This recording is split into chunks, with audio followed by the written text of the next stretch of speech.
Hello, welcome listeners to another episode of Listen, Learn, and Love, hosted by Richard Osler. I have a terrific ally on the podcast. I'm also a mother. She knows the space, having queer children. And welcome to the podcast, Lyric Kinard. It's my pleasure. Thank you so much for having me, Richard. Lyric has one of the coolest first names I've ever known. It's just this name that once I heard it just stuck, Lyric.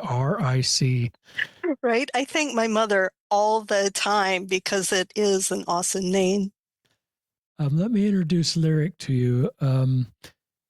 And one of the let me just introduce her to you, and then I'll talk a little bit about what she's going to do. She's married, mother of 5, and she's an artist, an author, an educator. She lives in the Raleigh area. She's a Latter-day Saint, has been in that area for 30 years, and is part of a co-founder support of a support group called Gather Southeast. We'll link to their website in the show notes, and they put together their very first kind of big support effort in last September. And I was able to be there, and it was just an incredible group of people with an incredible spirit. About 80 attended. They're doing another one this September of 2025 on September 20th, and that's one of the things Lyric's going to be talking about, is just how their support group started. And she's also an active Latter-day Saint and is helping with other local wards, bishoprics, stake presidencies, young men's, young women's, to put together support groups. She's going to talk about what's going on in the Raleigh area. You know, a lot of people want to do something in their area. They recognize there's big Utah events like Gather, but they feel they want to do something local, and they take the Gather name in some cases and are trying to do something local. So if that's something you're considering doing and wondering how that would work and how that works with local leadership, I think Lyric's podcast will be helpful for you, as she just talks about what they're doing and how they're navigating support or with local leaders and getting local Latter-day Saints to attend. Lyric also is just somebody that goes to church and speaks up about queer issues and women issues. She's one of those personalities that's probably, hope I can say this correctly, is just willing to say what's on her mind in a loving, thoughtful way to just make the tent a little bit bigger. And sometimes those comments that I want to make, but I don't, because I don't know how it's received, I think Lyrics are wired to kind of do that. And so I'm grateful for her brave approach to discipleship to try to create better space in our community. So I hope this podcast will be helpful to you if you're a parent of a queer kid or wanting to do stuff in your area to support queer Latter-day Saints, or just wanting to use your voice in a more effective way in your circle of influence. And we hope the principles that Lyric shares may be helpful to you in your own journey. Is that okay for an introduction, Lyric? That's fantastic. You make me sound great. You are. You're brave. So just another brave ally making a difference along with your whole group. So I'll turn it over to you, Lyric. Thank you, Richard. I'd like to kind of go through the timeline and the story of how we got to where we are right now. And this is a very large group effort. I am not the one who started this movement in the Raleigh area. We have good friends in the ward, and they have queer children, and she and I are really good friends, and she wanted to start a support group, something for parents, because there were other families really struggling within the church, within our ward. And at the time, we had a fabulously, wonderfully supportive stake president. And she went and talked to him, and I might get some of the details wrong because my memory is just a giant, messy pile of everything. So he was supportive, but she did not want to be church sponsored. She just let him know, this is what we're doing, but we're doing it on our own. And we want to get the word out to as many people who need this as possible. So can we have your at least check, yes, we don't think you're going to ruin us kind of permission, right? So we didn't really ask for permission.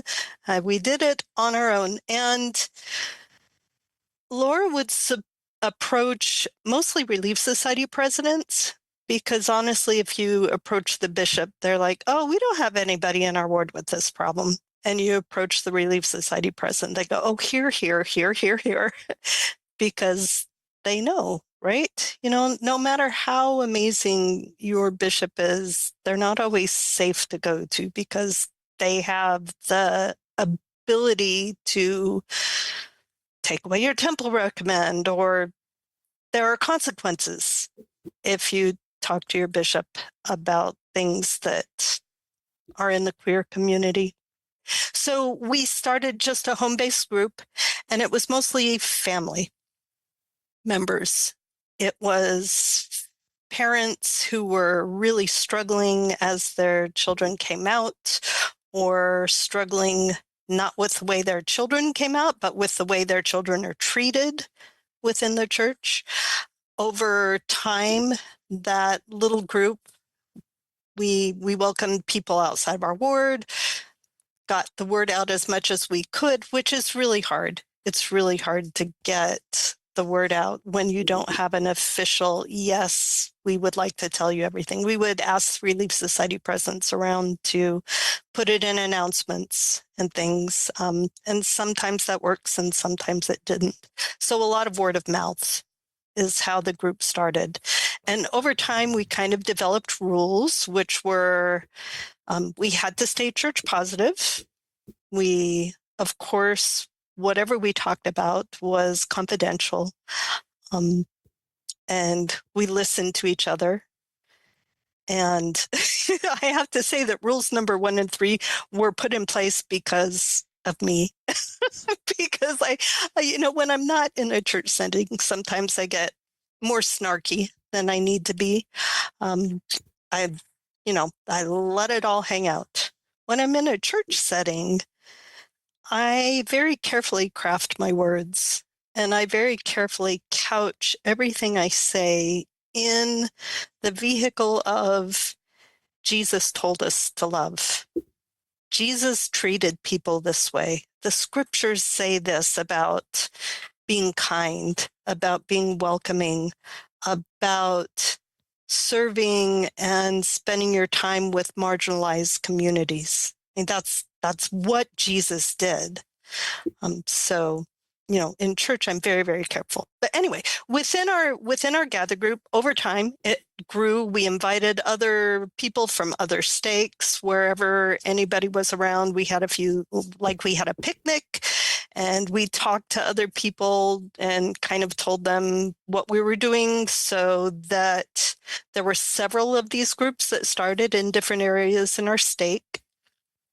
And they're just loosely organized. If you want to do something like this, go talk to somebody in your ward, talk to somebody else who has queer children, and just say, okay, we're going to get together on Sunday night, the second Sunday of every month at my house, and we're just going to listen, and we're going to talk and share our story. It's grown to the point where we use the Listen, Learn, and Love. You have a curriculum. So we have a group, I think we're on GroupMe, and Laura will send out, here's the curriculum for this week. And it's a scripture, it's a resource to listen to, and then we come and we talk about it. And then we just talk and share our stories, and often have cookies or something delicious, right? So that's where the groups formed. It's, again, really not formal. You just have to be willing to talk to people and say, and set a date and a place and open up your home. And you can start with that format, those rules. It was really important to stay church positive because we need people to be able to come and find this. We need allies, especially, and parents to come and feel that this is a safe space, right? We have had events where the queer community have been able to come and, like the picnics, and meet each other a little bit. And when we'll have a potluck, they'll come. But we haven't really been successful at forming a support group for the queer community itself. There are a few others. There's one up in another city close by, usually by universities or where the YSA wards are, where they'll start more of their own support group. So that's how we got to the support groups. It's great. And then Keep and going. then one of our parents went to the huge Gather conference out in Utah. And she came back, and I don't remember if she had just heard you say something or if she actually talked to you, but she came back to our meeting and reported how amazing the conference was and the beautiful spirit of love and how it was Christ-centered. And she just said how amazing it was to be there. But she met you and said, Brother Osler said that he would fly out and give firesides. And we had tried one fireside before. We have a well-known church member in the queer community who gives firesides, Megan Decker, and she has family in the area, so she was coming anyway. So one of our group members organized kind of a fireside, and we had a difficult experience because at the last minute, our permission to hold it in the church was pulled. Somebody somewhere told whoever was in charge that, nope, you cannot do this in our building.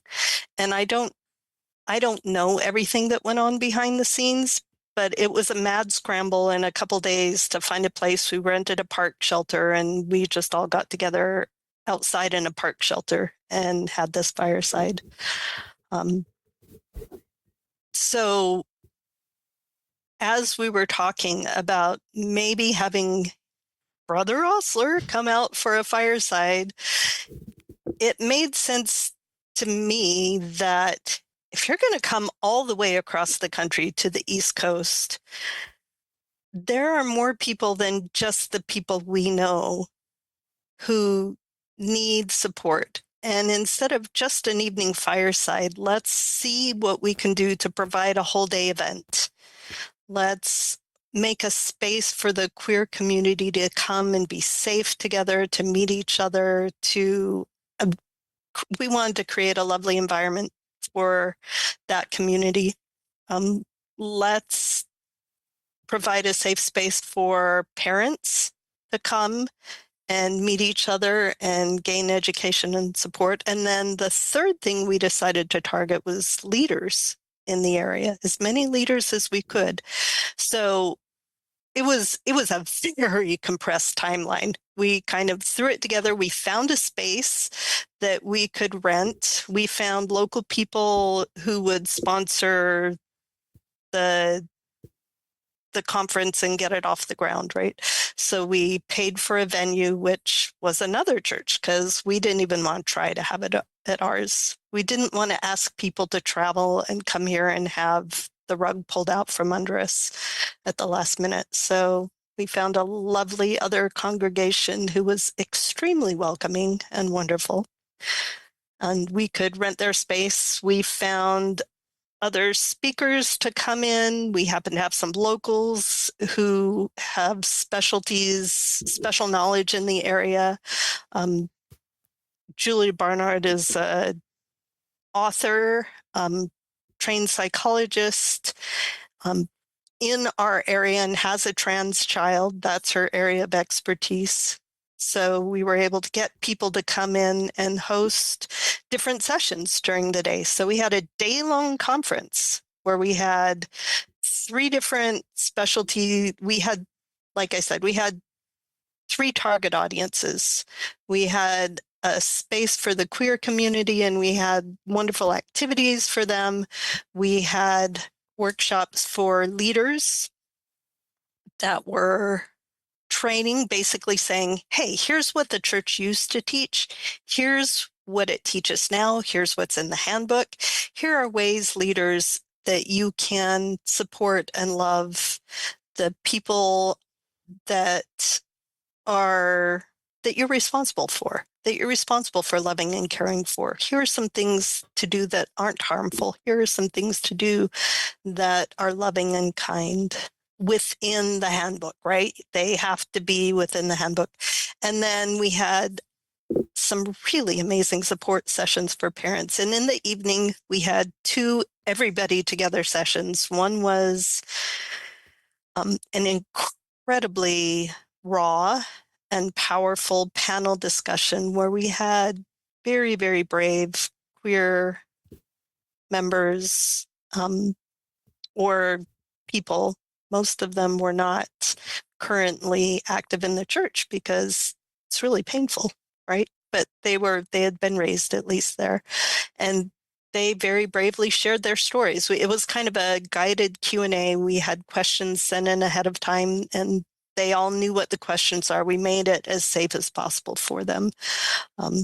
And it was one of the most powerful experiences I've ever had, to hear real life stories from these vulnerable, beautiful, strong people, just telling about their experiences in the church. And from the survey we sent out afterward, it was really, really impactful. So, it's the same thing that you do with this podcast.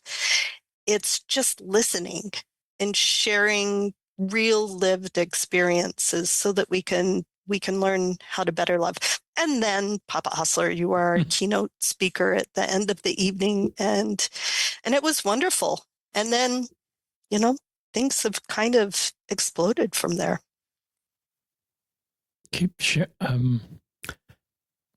It's you're taking me back to September, and before you talked about that panel, before I spoke, I wrote down to myself, I'll never forget that panel. And that's, everything was good, but the panel just really moved me, and those brave queer people sharing their stories, and then the support they gave each other, that was really the physical support, hands around the shoulder, just things that Jesus modeled so much in his ministry. I just saw that among the group and us as allies sitting to hear their stories. And I'm not a therapist, but I would guess there's some healing for all the people that were part of that panel, even people that had completely separated themselves from the church, to be in a setting. It wasn't in our building, but it was around Latter-day Saints, that were listening and honoring their pain. There may have been some healing there, just being able to be a part of that panel and share their stories and feel the love and support. So that was just so beautifully done. I still have a visual of 2 of those people on that panel, 2 of the youngest maybe, and one may have been trans or non-binary, just the love they felt as they shared their story. And so anyway, that was a really beautiful experience that I wish all Latter-day Saints could experience. Right. There were a lot of tears of pain and tears of empathy, and it was. I hope it was okay for them. It was really, really difficult, and the mama bear in me came out a number of times. With a young person who didn't live in a friendly home. Yeah. I wanted to go swoop them up and, take them into my den and just stand at the front with my claws out saying, don't you dare harm this beautiful, beautiful child of God. It was providing a space where people can listen. There's a really, really good book that it's called Beautiful Souls, and I'm going to do a terrible job of summarizing it, but it talks about people who do heroic things even though they're not heroes.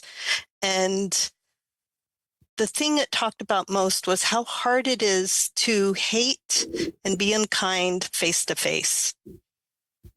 And how the difference between people, they talked about World War II, people who turned their backs against people who would be sent to the concentration camps, people in authority, and people who broke the law to lead them to safety, was that one of them opened the door face to face so they could see the people who were begging for mercy, and the other one had an underling open the door and sent them away, right?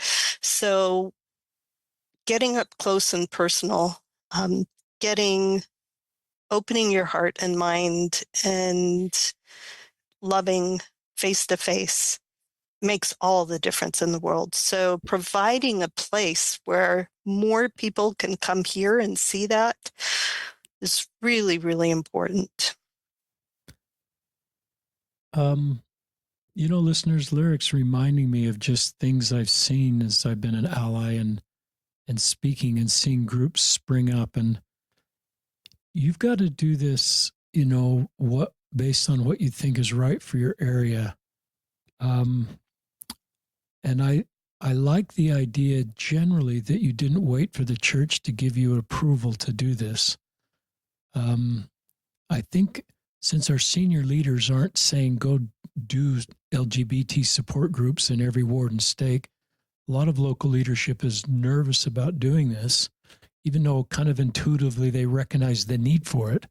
We have this cultural thing, don't get ahead of the brethren. And so I think we're often risk adverse as local leaders. I'm speaking as if I'm not a local leader and I'm not anymore, just a rank and file member. But so I like that, and most local leaders are doing what your group is doing. They're not trying to shut you down because you're not an official support group. And so you're connected with them and they feel safe enough. Leaders will come to these meetings if you've got these boundaries that you've talked about, like we're going to be supportive of the church. We're still going to honor pain and hear stories, but we're not an advocacy group to change church doctrine. So you can do both. You can be church supportive and also honor pain. But I love the way you've just sort of taken this on and really own it and haven't really waited for the church to give you permission to do something in the building. And that's generally what I've seen the most successful. Now, there's exceptions to that. Just a little about what I do, listeners, is I do self-fund speaking wherever anybody wants me to come. And that can be something like Gather Southeast or other groups that I've spoken over the last year. And occasionally I am asked to speak at a fireside, a church-supported fireside.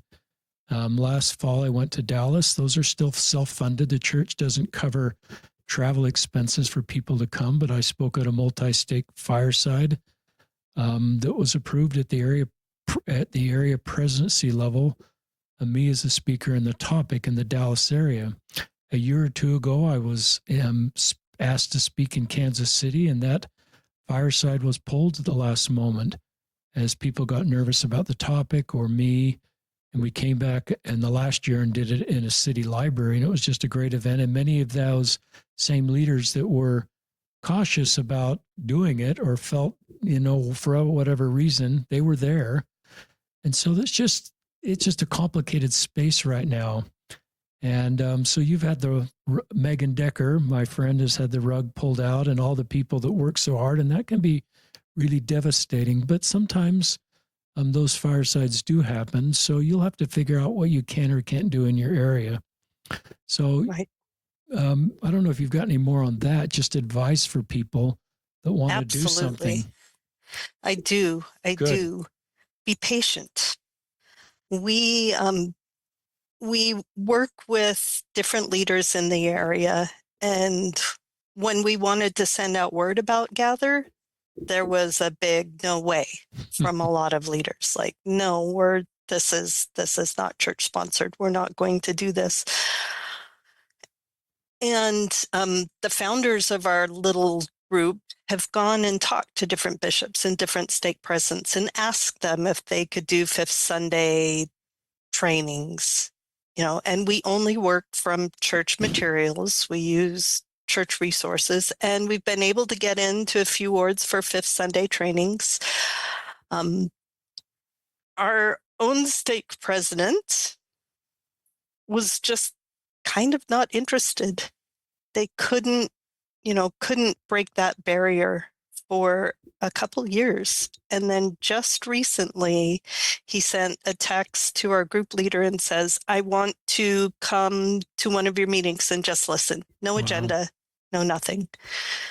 And we were able to get people from the whole stake, and we just all sat in a room in a circle in the church and told our stories.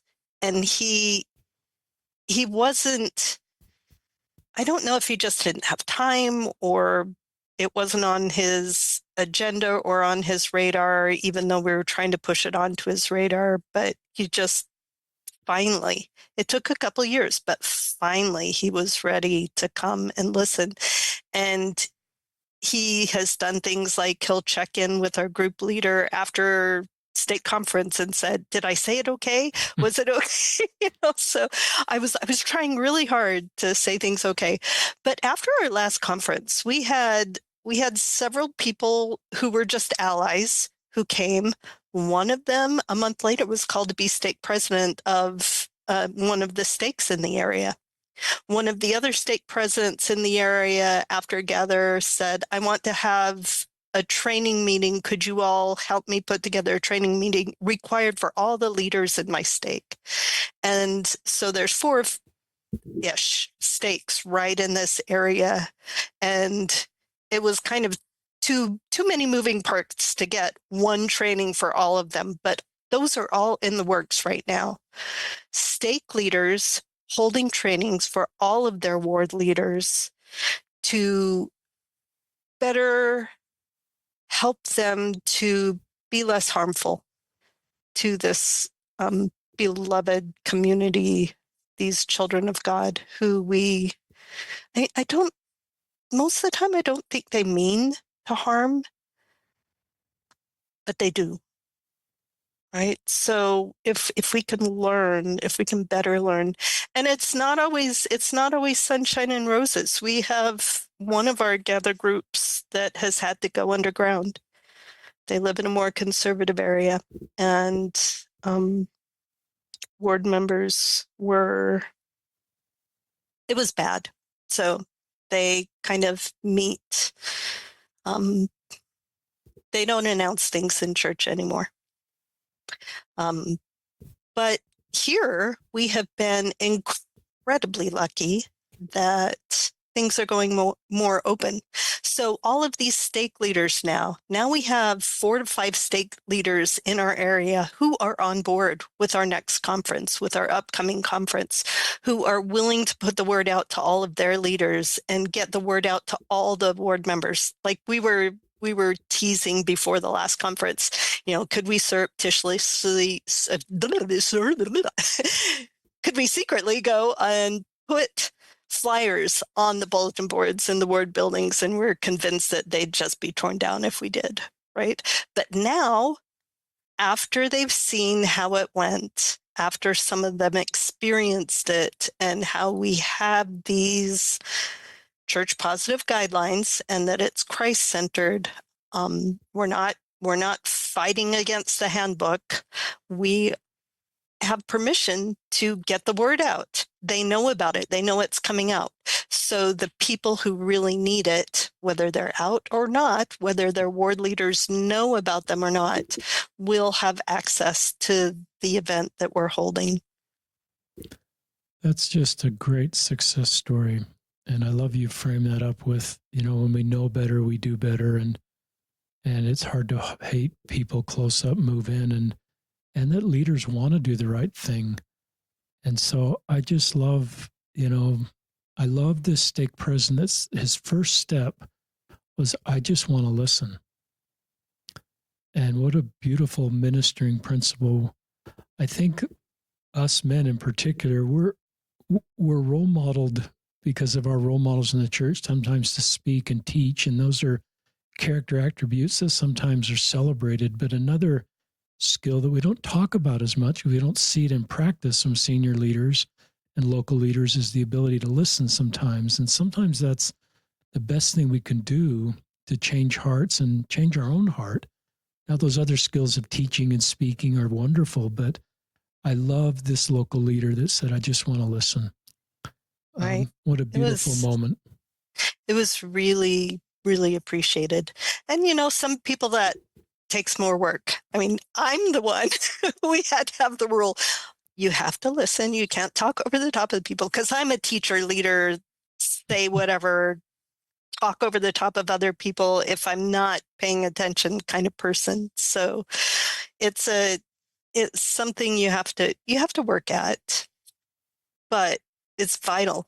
It's absolutely vital to listen with an open heart instead of listening to think, how can I respond? How can I teach? What am I going to say? Just listen to understand.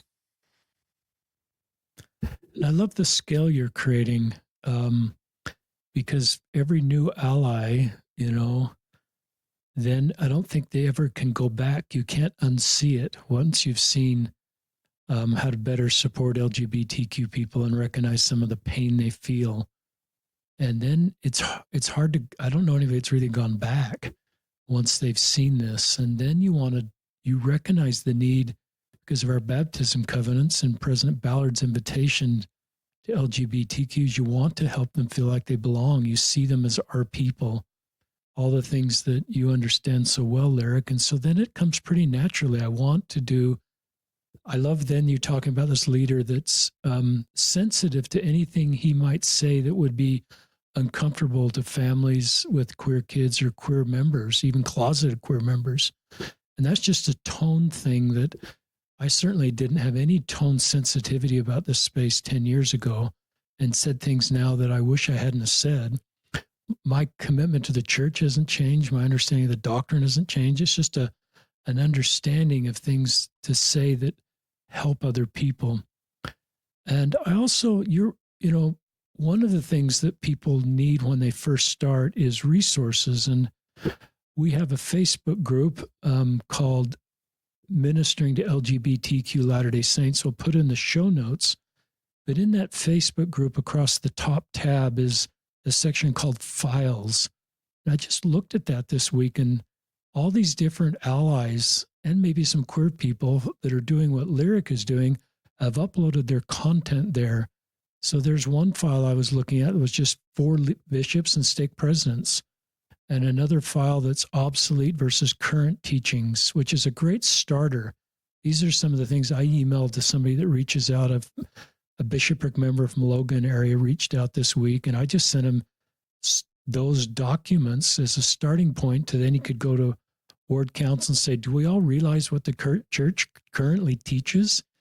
And here's another one that Becky McIntosh did, which is all the church leader best quotes about supporting queer people. They probably didn't use the word queer, but they used LGBTQ. So, and Lyric may have some of those on the Gather, the southeastgather.com website. So you can, but this is just, you can join that Facebook group, listeners, and don't have to start from scratch as far as resources and content, because there's a bunch of people all over the world that have uploaded, not like thousands of files, but 20 really good files that represent a lot of hard work. I think that's exactly where we went to put together our first slide deck for our first training. That's great. Keep sharing what's in your heart and mind. Right. So here's another thing that I would encourage people to do within their communities, within their wards, because you can feel so alone. You can, as a parent, as a queer person, as an ally, you can feel like you're the only one and the only one that will say anything. So find your people. We kind of did a few numbers just off the top of our head. And in our ward alone, 20% of the members are affected by this, have a family member or are queer. That's a huge percentage of people in our ward. And that's just the people we know about, right? My kids grew up, I've been here forever. My 5 kids are all out of the house. But a couple of them, their cohort of youth wasn't a huge cohort. And there are multiple queer and trans kids that we didn't know were queer or trans at the time. We had no idea. Nobody would have ever known, right? But when they feel safer and when they're adults, they're able to claim and be who they are. And when you talk to their, one of them, their parents are a close friend, and I spent a long time talking to her, and she was like, I should have seen it. I should have seen it from the very youngest, but I didn't have the right lenses to look through things. And her, her child came out as trans as a late teenager, and that especially is such a huge difficulty for a person to feel that dysphoria, to go through the mental anguish. And I don't know any of them who have not almost lost their children because of depression and because of the high suicide attempt rate among this community in our church. So find your people. But here's the thing. I want to give you some really practical advice for making your ward a larger tent, expanding the stakes of your tent, making it safer, because there are people there who are afraid to speak up, who are closeted, who have family members, and they are in such pain. So there's some really easy things to do. My husband was stake president or stake young men's president, I'm sorry, and wore just a tiny little pride flag pin on his lapel every time he was at an event with the youth.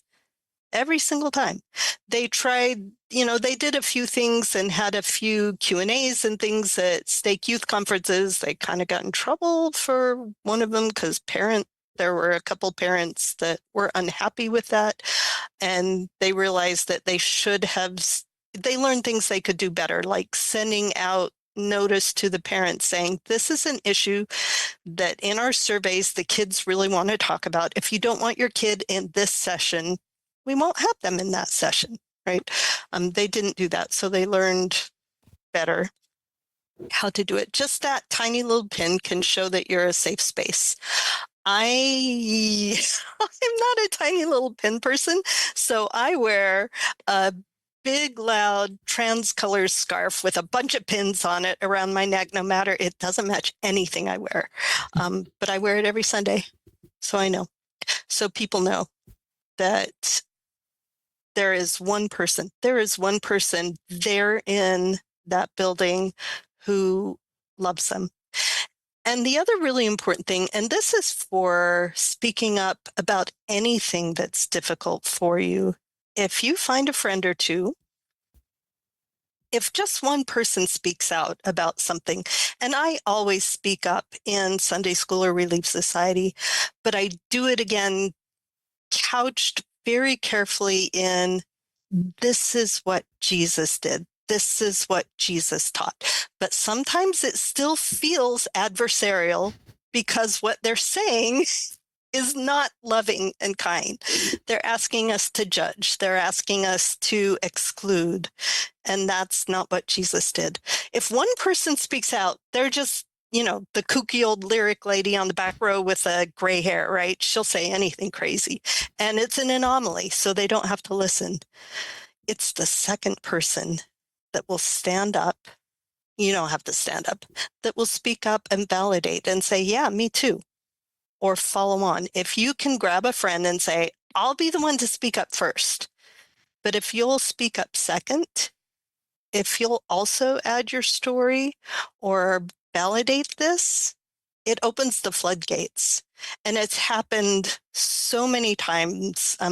I kind of feel like even with the difficulties, our just come to our ward because it's Zion over here. We're pretty amazing. It's a loving, kind, amazing place. When my daughter came out in Young Women, nobody blinked an eye. They were just, yeah, so moving on, still who you are. We're loving you, just, not a single thing, which isn't the case everywhere.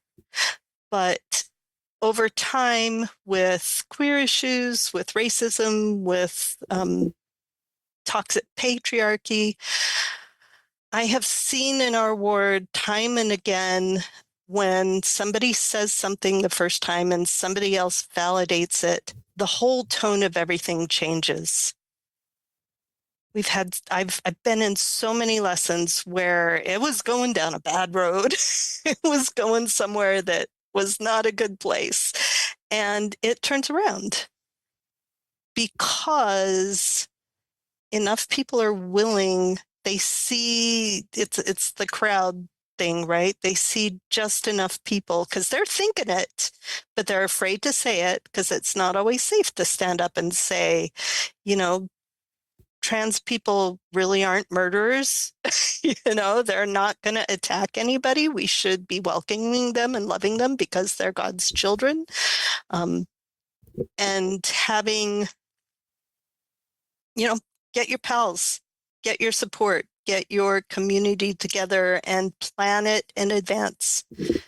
Just, if you'll be the brave first person, I'll back you up. And it works.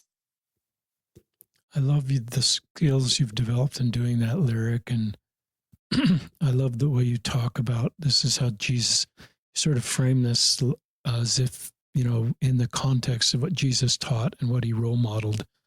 That's a great way to frame that, and to have other people that then the power of the second witness is really important. I haven't thought about that. No one's really brought that up in the podcast. And if you're the brave, vulnerable person and no one else sort of follows up, usually that person quits being brave and vulnerable. So it's that, and sometimes, so I thought that was terrific. Very helpful. And I need to do a better job of that. You're braver than I am. I have nothing to lose. I really don't. There's something really freeing about being a gray-haired woman and not really caring at all what people think about me. I care about personally, I want to live a Christ-like life. I want to make the space within our walls more Christ-like. And he went straight to all the rejects of the church of his day. And he embraced them and he loved them. And it wasn't, you have to meet the standard, or I'm going to give you a hug now, but then you have to change everything and meet the standard. I mean, that we have like one instance of the go and sin no more. And everybody else, it was, I just love you. I love you unconditionally. And you know what happens when that happens? People are transformed by that love without requiring or listing any requirements.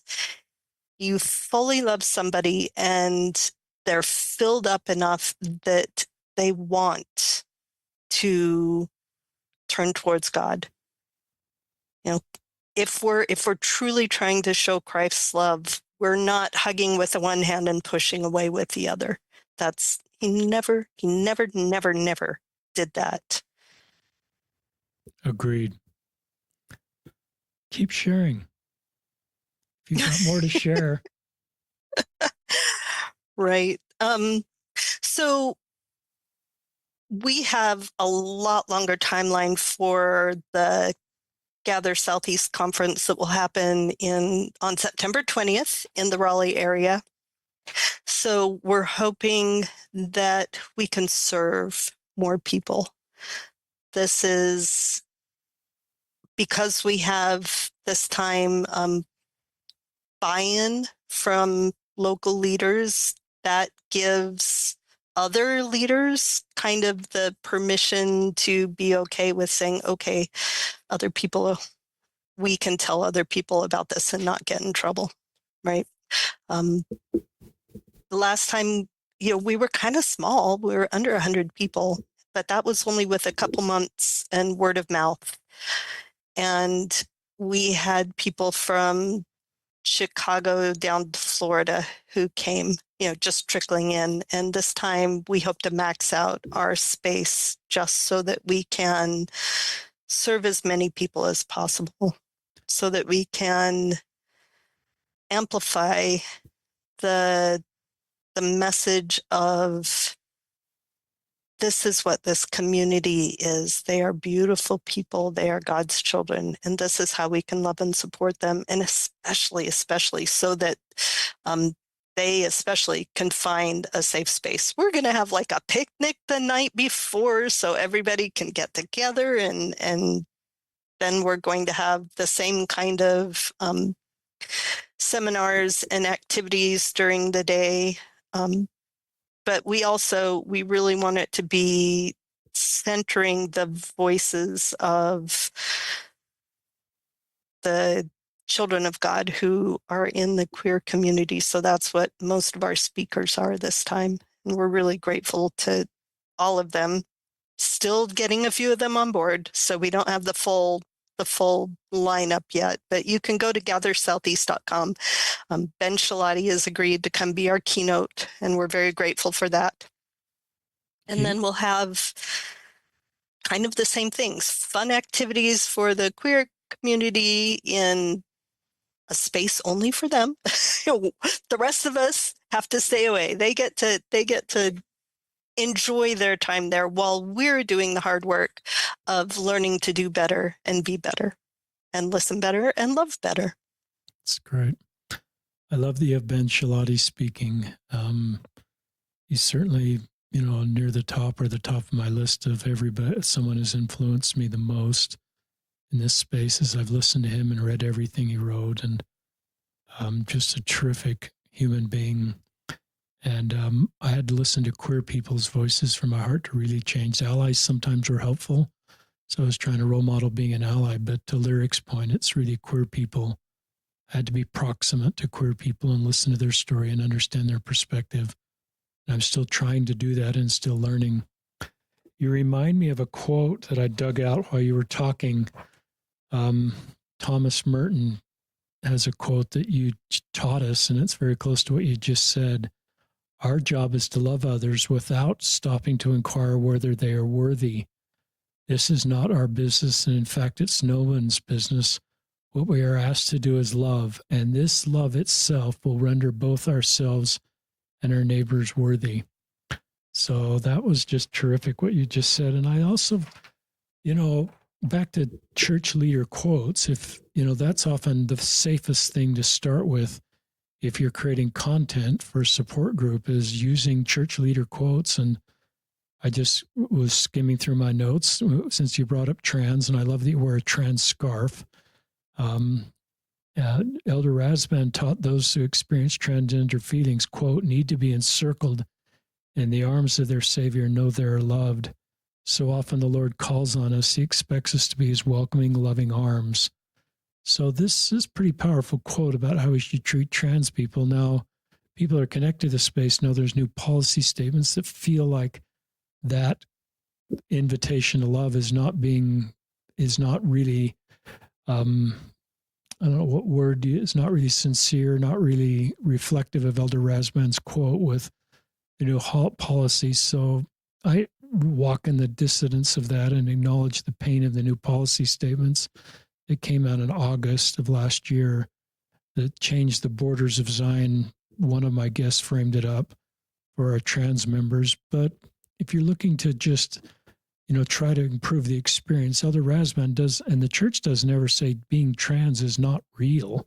They don't cite some off study that says this is just all Satan confusing his children, or all a phase, or all just people, whatever. The church never has done that. They honor gender dysphoria and talk about everything I've read, that's a real thing. It's just restrictions on what you do with that is where the tension is. So I don't know if you want to talk more about trans issues. I love that you wear scarf, and the message that sends. I don't want to make this too much about me. I guess I'm doing that a little bit. But the first time I put a pride flag in my bio as a YSA bishop, no more queer people came out to me. But what did happen is many of the straight members said, okay, I can talk to this guy and I can open up about the realities of my life. Because if he's going to proactively be kind to queer people, which listeners shouldn't be like a high hurdle. And it's just what Jesus asked us to do, is just as Lyric's teaching us, is to go furthest on the margins, help people be included. But anyway, it helped those people to know they could talk to me about the reality of their life, and that's where we help people. So my guess is Lyric is having straight people coming up to her that have complicated things in their life, and it's not queer related, but they just get, well, Lyric's probably going to be a safe person for me to talk about. She seems to be comfortable with more complex topics, and I feel safe opening up to Lyric about what's going on in my life as a friend. So I would assume that's happening. And it's a great principle of ministering. Yeah. Sometimes I want to change my scarf to a giant turban so nobody can miss it. Because there's not a lot. I can't say the angry things that are in my head about the policy because they're so very hurtful. But yeah, if you're open, I'm an oversharer, and I am willing, even when my head and my physical body has I'm aware of these discomfort feelings. Your face heats up and I get like fizzy feelings in my chest and the back of my head when I'm afraid and when I'm nervous. But I pretend it's not there, and I just say the thing anyway. I pretend that, just saying something about queer issues or women's issues or racism straight up, just talk about it like it's normal. Mental health issues, all of these things that have a stigma and we're afraid to say things. The thing is, I mess up all the time, and I know it's going to happen. And every time I do, I'm grateful when people call me out and I learn better, right? And all of us, isn't that the repentance process, right? If you're so afraid of making a tiny mistake, you stay in a tiny little cage, right? So I've said so many stupid things in my life, and I recognize them. And instead of making that a matter of fear, I make it a learning process and learn. And because I pretend I'm not afraid and say it anyway, yes, other people come and talk to me because they know I won't treat them like it's anything shameful or weird to talk about, right? And usually it's never about us. I've been talking me, right? But it's not about me. What we're doing here is making space for other people to be real. We often, Elder Uchtdorf's analogy where the church isn't I don't remember if he did the car or the hospital, but inside the walls of the church should be a hospital or the service department of the car dealership, right? Not the showroom.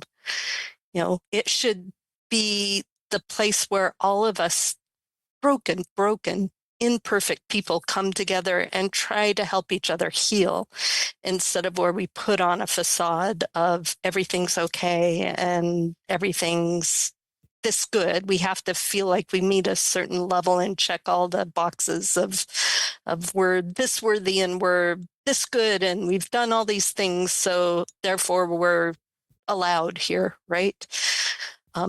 Let's just I I would love it if the church was really believed that, really acted on that, really made it a safe space for us to be messy and for us to be difficult and for us to be to make a lot of stupid mistakes and to love each other through it. That's great. How do people contact you if they want to bounce ideas off of Lyric? Well, if you can go to gathersoutheast.com and sign up for our newsletter, and we have a lot of ideas and things going on there.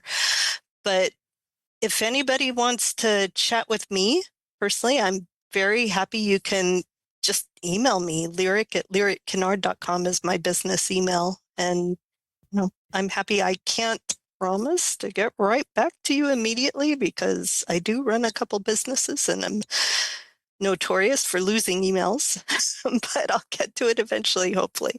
But I welcome the community. I welcome the questions. I welcome anything I or anybody in this gather space can do to help, we're more than happy to. And, let me just make that very clear. This whole gather conference and thing, I'm one tiny cog in a very large machine of people on the committee and in the community who do so much work to make this happen. It is a great committee. I had the chance to go out to dinner the night before with you, and I think your husband was there, and many of that the was committee. Great food. And it was so fun to hear everybody's story of how they connected with this space, what they're doing, and the support you give each other. So some of you are going to feel like you're alone and you don't have that, and maybe all of your committee felt that at one point. But I love that you have this cohesive committee that is bringing all their unique skills and creating this conference. But I recognize some of you have been allies for a while in that area. So that's kind of our message. I think one of the things when I stepped in a new space, I would have wish I'd gone a little slower. Yeah, I did write a book and do a podcast, but I wish I'd kind of tried to understand, just more of the different players in the space. Because I think intuitively I wanted to create something new. But I wasn't aware of what already existed. And so I would take some time after your new ally and just figure out what's already out there. And so you don't have to start from scratch. And then, Lyric and her group have started something using the Gather name in that area. And that may be what you do, but it may not be what you do. And so don't feel like if you don't have something with a website and a special URL that you're not a real ally. And Lyric's agreeing. I can see from just absolutely. You may do that. You may form Gather Northeast or right? Gather Central, but you may just. Well, we hope to grow. We're hoping there's a group up in Virginia that wants to do it in their area next year. So that's right. We're looking far ahead and hoping to grow. But you and one other person can form a group and support each other. You just need your people who are willing to be open and vulnerable in person and together. It doesn't matter how big it is or how fancy. Just, be open, support each other, love each other. Get together, just make a date, just open your house, just have a dinner, the potlucks are the best, by the way. That's the best way to get a lot of people together. That's great. And it often starts just the way you did, is with parents of queer kids that just decide to meet whatever the schedule is. And then it sort of spreads from there as more parents of queer kids. And then sometimes phase 2 is community for queer people, either coming to the group or having separate groups, and then inviting a local leader. So that's kind of, what I've seen work. But there's a real need for parents that have queer kids to find other LDS parents to sort of walk this road together. And right. So start online with your Facebook group. That's exactly where I started before we had this group together. Online is a really safe kind of anonymous space where you can go in and find the resources and look around and learn. And even if you think there's nobody in your ward or your stake, in a space like that, I can guarantee there's somebody from your ward or stake there. And you can maybe anonymously, maybe poke them behind and say, hey, I see you're here. I'm here too. Let's go out to lunch. Let's do something. So it doesn't have to be big to start with. It can be tiny. Anything else you'd like to share, Lyric, with our listeners? Just, don't be afraid. You think you're alone and you're absolutely not. This affects so many more people than we see. The climate right now is kind of terrifying for a lot of the queer community. And here's the thing. We as parents, as straight people, as allies, we are in a place of safety, right? We can choose to say something or not. We can choose to be part of this community or not. But the people who are actually being harmed, they don't have that choice. they can't just choose to turn off who they are. They can try to hide, and the mental anguish that comes from that is wrong. They shouldn't ever have to go through that. So every time I'm afraid a little bit, I remember that the people I want to love and help, they don't have a choice. They don't have a choice, but we do. And what I have to lose is such the tiniest bit of anything from what our queer community faces and what they could lose. So it's coming from a place of huge privilege to even have this choice. So it's not kind of at all. I feel that this is what God wants me to do.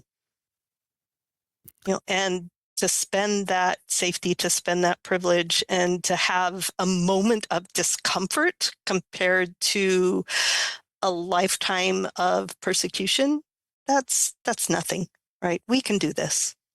Wow. Well said. Really powerful. You inspire me, Lyric, when I,